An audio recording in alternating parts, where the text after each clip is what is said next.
أعوذ بالله من الشيطان الرجيم بسم الله الرحمن الرحيم الحمد لله الصلاة والسلام على رسول الله وعلى آله وأصحابه ثم أما بعد السلام عليكم ورحمة الله وبركاته برادران و خواهران و بینندگان و شنوندگان محترم، الحمدلله که ما و شما از کتاب بیدان از علم صرف 21 درس گرفتیم. حالا باشد درس 22 را به سمع شما خواهیم رسانید.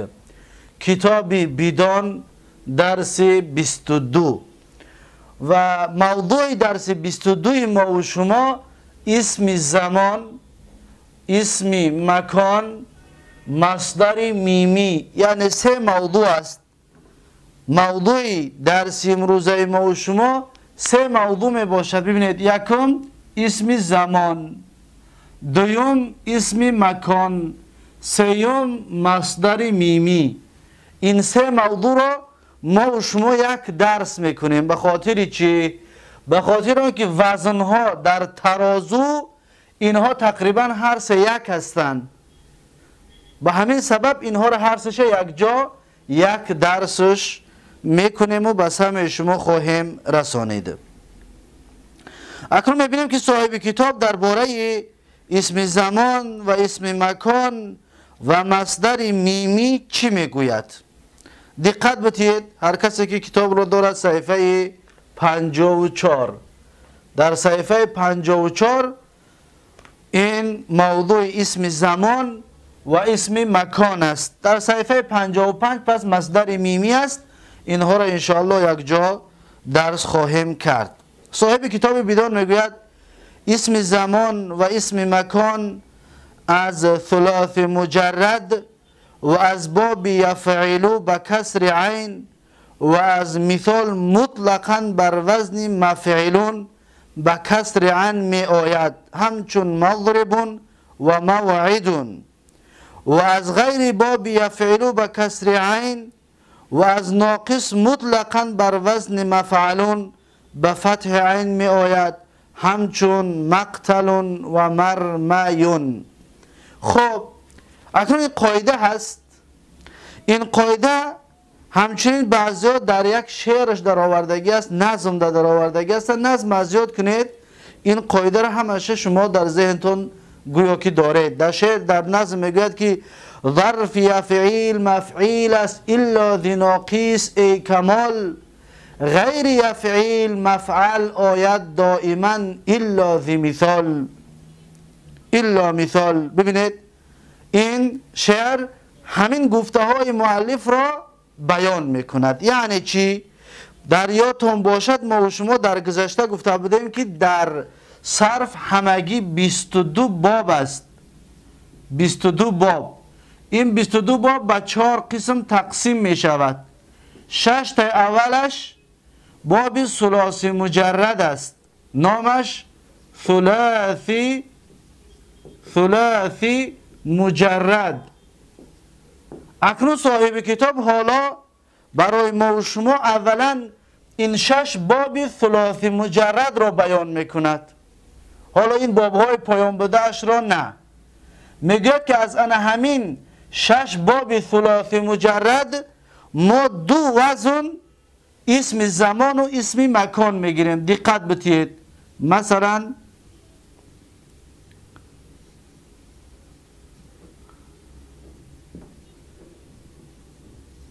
این 2 وزن چی است؟ این 2 وزن اسم زمان و اسم مکان است. اکنون دقت بتید، فرقیت در چی است؟ در نوشتن یک است. فرق در چی است؟ در حرکتاش است. اگر مفعلون یک وزن، مفعلون دویم وزن. عین کسره میکنیم یا عین رو فتحه میکنیم؟ عین رو کسره کردیم، بابهای معین از همین وزن می آید. مثلا یکی از بابها باب یفعیل هست. باب یفعیل 2 باب داریم ما. ضرب یضرب یکم بابش این باب دوم است از این 6 تا. باب دویمش در اینجا باب دویم رو نوشته کنم. باب دویم ببینید بابی چند؟ بابی دو از این 6 دویم بابش مفعولون می آید یکم و دویم باب ششم باب چند؟ باب 6 حسب یحسبو باب ششم. پس باب دویم و ششم این دو باب اسم زمان و مکانش بر وزن مفعولون می آید. اکنون باقی مانده باب های چند ماند در اینجا؟ بابی 1 2 در اینجا هست 3 و 4 و 5. بابی یکم و سیوم و چهارم و پنجم بر وزن مفعولون می آید. بابی دویم و ششم بر وزن مفعولون می آید. اکنون این باب کدام باب هاست؟ این انشاءالله بعد از بیدان خلاص کردن بناء الاطفال یک کتاب دیگری هست درباره وزن ها، یعنی که باب ها را 22 باب را مختصرا بیان کرده هستیم، اون را انشاءالله درس خواهیم کرد. از باب مثال در اینجا یک چند مثال ها میاریم تا اینکه این مسئله خوب فهمیده شود. ما گفتیم که اگر از باب دویم باشد بر وزن مفعولون میاد. باب دویم چی است؟ ضرب یضرب. ببینید ضرب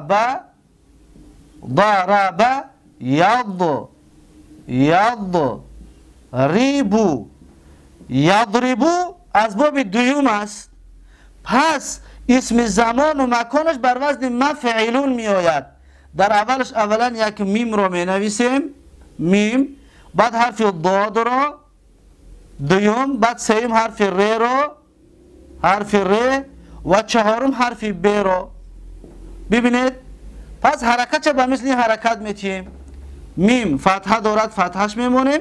ف در پروی حرف ضاد است، اول کلمه ساکینش میمونیم. عین حرف ر کسرش میمونیم. لام. خب میشود مضربون اسم زمان و مکان است. مضربون اسم زمان و مکان است. دیدید بر وزن مفعولون. این یک. اکنون در این باره از باب یکم وزنش چی است؟ نصر ینصر. دقت بتید. نصر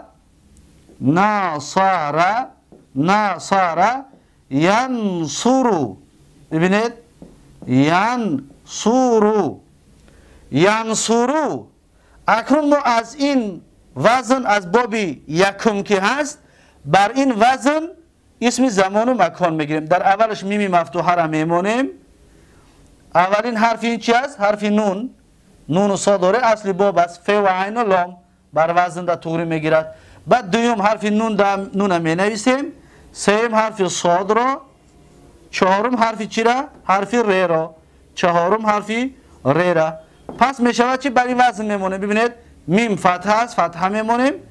ف یکمین حرف کلمه ساکین است، عین فتحه است، لام. خوب میشود منصرون. مضربون و منصرون. پس اینها اسم چی هستند؟ اسم زمان و اسم مکان. پس انا همین طریق اسم زمان و اسم مکان گرفته می شود. با همین طریق ما اسم زمان و مکان رو می گیریم. صاحب کتاب دقت بتید چی میگوید؟ میگوید اسم زمان و اسم مکان از ثلاث مجرد و از باب یفعلو، باب دویم و ششم. وقتی باب یفعلو میگیم باب 2 و 6. از باب 2 و 6 میگه چیکار میکند؟ از باب یفعلو با کسر عین و از مثال مطلقا بر وزن مفعلون می آید. مفعلون، مضربون. همچنین از مثال ما گفتیم در درس‌های گذشته که مثلا وعده یعیدو، وعده واو سر می شود. این کلمه را ما گفتیم مثال است. پس اسم زمان و مکانش چی می شود؟ موعدون. و مثل این موعدون. ببینید پس باب دویم و ششم مضربون مفعولون و همچنین از مثال در یادتان بگیرید دویم و ششم از مثال فرق ندارد باب یک از، دو از، سه از، چهار از، کدامش که باشد. از مثال بر وزن چی می آید؟ بر وزن مفعلون می آید. این وزن اول مفعلون. اکنون صاحب کتاب چی میگوید؟ مثال مطلقاً بر وزن مفعلون با کسر عین می آید، همچون مضربون و موعدون. مضربون و موعدون. و از غیر باب یفعلو، یعنی از غیر باب دویم و ششم، وقتی دویم و شش را بگیریم چند میموند؟ 1 3 4 5، زیرا که 2 در اینجا است، 6 در اینجا است.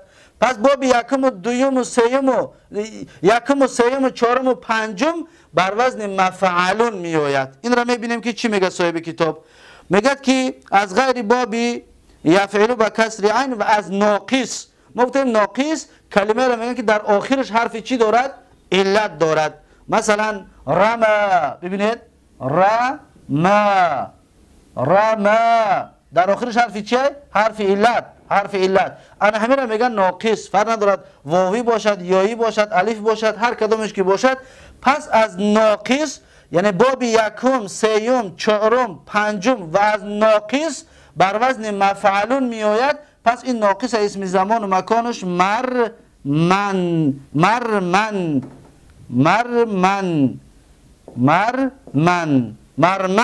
اسم زمان و مکان از چی است؟ از ناقص است، بر وزن مفعلون. بر وزن چی؟ مفعلون.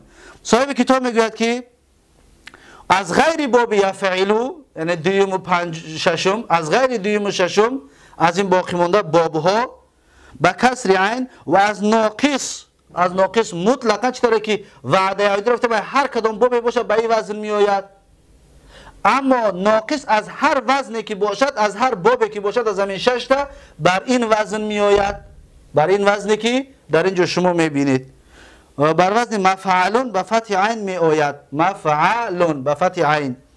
همچون مقتلون، مثلا قتل یقتلو یا نصر ینصرو، هر دوش یک باب است و قتل یقتلو نصر ینصرو باب یکم است و مرمن از چی است؟ از ناقص. پس این هست اسم زمان و مکان از ثلاثی مجرد، از این 6 باب. از این 6 باب همین دو وزن اسم زمان و مکان است، چطوری که شما دیده ایستادید. خب اکنون میگذاریم در باقی مانده باب ها. اکنون ما این 6 تا را فهمیدیم، 6 تا را دانستیم که این دو وزن وزناش بوده است و بس. این دو وزن وزنای چی است؟ وزنای این 6 باب ثلاثی مجرد، اسم زمان و اسم مکانش. خب این را گرفتنش را با آخر رسانیدیم. میگذاریم در قسم باقی مانده باب ها. این باب چند تا است؟ ثلاثی مزید 12 باب است، رباعی مجرد 1 باب است، رباعی مزید 3 باب است. اکنون این باقی مانده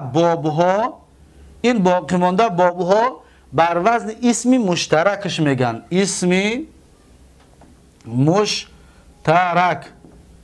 ببینید مشترک. اسم مشترک معناش چی است؟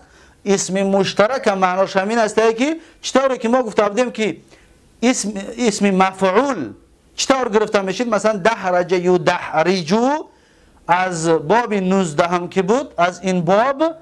پس ما میگفتیم مدحرجون اسم چی است؟ اسم زمان و مکان. ببینید حالا در اینجا نوشته کردگی است مدحرجون. پس این مدحرجون اسم مشترک است. مدحرجون. مکرمون اسم مشترک است. چرا اسم مشترک است؟ زیرا که مدحرجون می شود اسم مفعول، دحرج و دحرج مدحرج، یعنی یک چیزی جر کرده شده، یک نام اسم مفعول. می شود اسم زمان مدحرج، یک وقتی جر کردن، اسم زمان. سیوم می شود اسم مکان.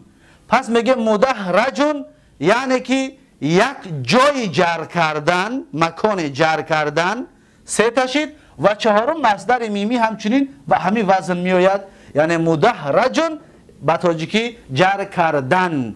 چطور بگیم دحرجتن مصدر است، لیکن مدحرجون مصدر میمی هست. مدحرجون مصدر چی است؟ میمی است. پس اسم مشترک 4 چیز بوده است. یکم اسم مفعول، دوم اسم زمان، سوم اسم مکان، چهارم مصدر میمی. پس اینها هر دوشان همین طور است. دقت دادید و فهمیدید اکنون اسم مشترک از این بابهای باقی مانده از غیر این 6 تا، از این 16 تایی که هستی اسم مشترک می آید که هر 4 در بر میگیرد. پس اکنون ما از کجا بدانیم که مدحرج اسم مفعول یا اسم زمان یا اسم مکان یا مصدر میمی است؟ از کجا بدانیمش؟ این از معنی میدونیم. کتاب وقتی که کلمه را میبینی خوانده میروی میفهمی که چی را در نظر دارد. اگر زمان را در بر بگیرم میگم اسم زمان است، اگر مکان را در بر بگیرم میگم اسم مکان است. مصدر ترجمهش میکنی اگر توری بگیرم میگم مصدر میمی هست، یا اگر اسم مفعول اگر توری بگیرم میگم اسم مفعول هست. یعنی که از روش گپ اون را معین میکنی. پس این هست طریقه گرفتن اسم مفعول. طریقه گرفتن اسم مفعول. خب اسم مفعول اکنون معذرت میخوام، طریقه گرفتن اسم زمان و اسم مکان. طریقه گرفتن اسم زمان و اسم مکان از 6 باب اول این را شما دیدید. از بابهای باقی مانده اسم مشترک همون اسم مفعول گرفته بودیم، همون این را هم شما فهمیدید. اکنون یک چیز دیگر باقی ماند، مصدر میمی. مصدر میمی چی است؟ مصدر میمی از هر باب باشد بر وزن مفعلون می آید. ببینید واسه بگین اگر مضریبون اسم زمان و اسم مکان است. همین را اگر ما بگیم مضربون بگیم اگر مصدر میمی می شود. مضرب معناش زدن. چرا که ضرب یضرب ضربن میگفتیم زدن مصدر. پس مضربون میگم زدن مصدر میمی است. مصدر میمی بر مثل دیگر مصدرها ترجمه می شود، فقط نامش مصدر چی است؟ مصدر میمی. خب مضربون. اکنون منصرون چی؟ منصرون را دقت بتید که خودش بر همین وزن است. منصرون میگه منصرون اسم زمان است. منصر یک جای نصرت دادن، یک جای یاردم کردن، یک معنا اسم زمان. اسم مکان منصرون یک جای یاردم کردن، یک مکان یاردم کردن، دوتا. و مصدر میمی همچنین منصرون می آید. اینجا یکان تغییرات نمیاره. پس منصرون همچنین نصرت دادن. ترجمه فارسیش نصرت دادن، این ترجمه تاجیکیش نصرت دادن. پس این هست مصدر میمی. ببینید مصدر میمی فقط یک وزن دارد بس. این هست بس. مفعلون از 6 باب مفعلون می آید مصدر میمی. لیکن اسم زمان اسم مکان گفتیم باب یکم، باب دوم، ششم و باب یکم، سوم، چهارم و پنجم. چطوره که این را توضیح دادیم. و باقی مونده اسم از اینها گفتیم اسم مشترک است، یعنی که چطوره که شما میبینید. اکنون بیاید میگذاریم به آن چیزی که صاحب کتاب برای ما و شما میگوید. دیگر این چیزها برای ما مهم نیست. یکان چیز دیگر لازم شد برای نوشتن اینجا را آماده میکنیم. خب صاحب کتاب چی میگوید؟ میگوید که و از غیر ثلاث مجرد بر وزن اسم مفعول می آید همچون مکرمون و مدحرجون. دیدید شما مکرمون و مدحرجون چطور اسم مشترک است، 4 چیز در بر میگیرد. این دوتا یعنی هم اسم مفعول و اسم زمان و اسم مکان و مصدر میمی، اینها 4 چیز در بر میگیرند. و اسم زمان و اسم مکان بر 3 صیغه می آید. میگه اسم زمان و مکان 3 صیغه دارد، 1 2 3. اما ما اینها را برای چی نوشتیم؟ از هر باب است. این باب دوم است، این باب یکم است، این باب 19 است، این باب 7 است. یعنی باب ها را گوناگون کردیم تا اینکه فهمیدن برای شما آسان‌تر شود. همچنین با وقتی که باب ها را که میخونیم هر یک باب خودش را میگیم اسم زمانش چی است، اسم مکانش چی است و گفته ان شاء الله بیان خواهیم کرد. میگه یکم مضریبون. ببینید مضریبون ترجمهش یک جای زدن و یک وقتی زدن، صیغه واحد اسم زمان و اسم مکان. مضریب یک جای زدن و یک زمان زدن، یعنی وقتی زدن. این دو معنی دارد. اسم زمان یک زمان زدن، وقتی زدن. اسم مکان یک مکانی زدن، جای زدن. خب مضریبانی میگوید مضربان دو جای زدن و دو وقتی زدن صیغه تثنیه اسم زمان و اسم مکان. مضربان باشد دو جایی چی؟ دو زمانی وقتی زدن و دو جایی مکانی زدن، دو جا. اکنون بسیاری باشد اگر میگه مضاربو تنوین قبول نمیکند، این را صیغه منتهی الجموع میگن این تنوین قبول نمیکند. مضاربو را معنیش چیست؟ یا ترجمهش نمیگه همه جای های زدن و وقت های زدن صیغه جمع اسم زمان و اسم مکان. پس این مضاربو همه جای های زدن و همه مکان های زدن، یعنی که بسیاری باشد، اگر جای بسیار باشد مکان بسیار باشد اگر، پس میگیم مضاربو. پس این هست سه صیغه اسم زمان و اسم مکان. یک بار رجعه میگیم مضربون مضربانی مضاربو، همین سه تا است بس. مضربون مضربانی مضاربو. خب اکنون منصرون چی است؟ منصرون با مثل همین، فقط وزنش فرق میکند. این ما قبل آخر کسره بود، این ما قبل آخر چه فتحه است. پس میگه منصرون یک جایی نصرت دادن و یک وقتی نصرت دادن. منصران دو جای یاردم کردن و دو وقت یاردم کردن. مناصر و جایهای یاردم کردن و وقتهای یاردم کردن. خب این اسم زمان و مکانش بود چید. خب مدحرجون چی؟ مدحرجون اسم زمان و مکان ترجمه کنیم میگیم مدحرجون یک زمانی جر کردن یا یک زمانی یک مکانی جر کردن. مدحرجان دو زمانی جر کردن و دو مکانی جر کردن. دحارجو جایهای جر کردن و زمانها وقتهای جر کردن. و مکرمون چی؟ مکرمون یک جای احترام کردن یا یک زمان احترام کردن. اسم زمان بگیریم میگیم یک زمان یک وقت احترام کردن. اسم مکان یک جای احترام کردن. مکرمانی دو جای احترام کردن و دو زمان احترام کردن. مکاریمو جایهای احترام کردن و زمانهای احترام کردن. پس این هست اسم زمان و اسم مکان چطوره که شما دیدید. اکنون با این اسم زمان و مکان با آخر رسید. مضربون مضربان مضاربو یا منصرون منصران مناصرو و مدحرجون مدحرجان دحارجو و مکرمون مکرمان مکارمو. این اسم های زمان از هر باب ها چطوره که اسم زمان و مکان از هر باب ها چطوره که براتون بیان کردیم. اکنون میگذاریم در مصدر میمی. مصدر میمی کم توضیح دادیم. صاحب کتاب چی میگوید؟ میگوید که مصدر میمی از ثلاثی مجرد بر وزن مفعلون با فتح عین می آید. همچون ببینید میگوید که از ثلاثی مجرد از 6 باب اول گفتیم ثلاثی مجرد بر وزن چی میاد؟ میگه مفعلون. این وزن را در ذهنتون داشته باشید. مصدر میمی است. مفعلون حرکتاش به این طریق است. مفعلون. دقت بتید. مفعلون. مفعلون اسم چی است؟ مصدر چی است؟ مصدر میمی. ببینید مضربون اسم زمان مکان است. حاضر اگر ما همین ر را فتحه بمونیم میشه اسمی مصدر میمی. دیگه اسم زمان و مکانش نمیگیم، زیرا اینکه اگر ما کسرش گرفتیم اگر این دیگه مصدر میمی شید، اسم زمان و مکان نی. وقتی فتحه را میگیریم کسره میمونیم پس میشه اسم زمان و مکان. اما در منصرون هم اسم زمان هم مکان هم مصدر میمی است، زیرا اینکه ما قبل آخر چی فتحه است چرا که مفعلون. دیدید چرا که مفعلون رو. پس از 6 باب این مصدر میمیش بر وزن مفعلون میآید. یا چند مثال ها رو براتون میاریم. مثلا باب یکم نصر ینصرو اسم زمان و مکانش میشه منصرون. ببینید منصرون. دو باب دوم ضرب یضربو اسم مصدر میمیش میشود که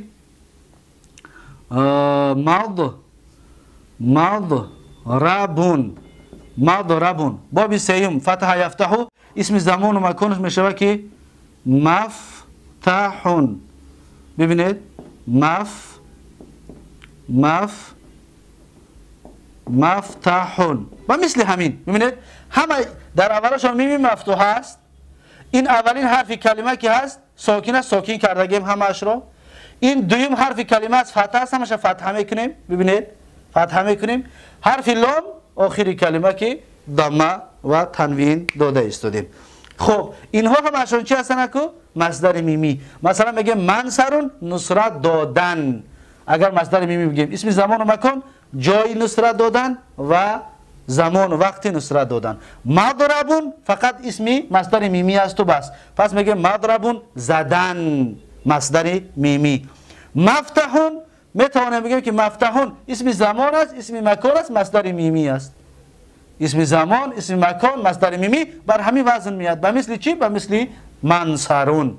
مفتحون یعنی که اسم زمان بگیم وقتی کشادن، یا اسم مکان بگیم جای کشادن، مصدر میمیش بگیم اگر کشادن.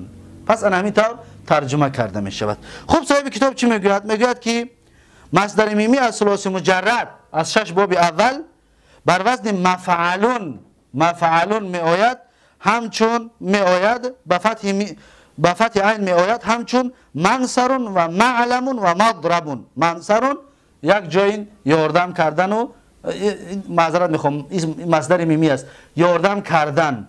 و معلمون علم گرفتن، علم یعلمو باب 4 است، معلم علم گرفتن.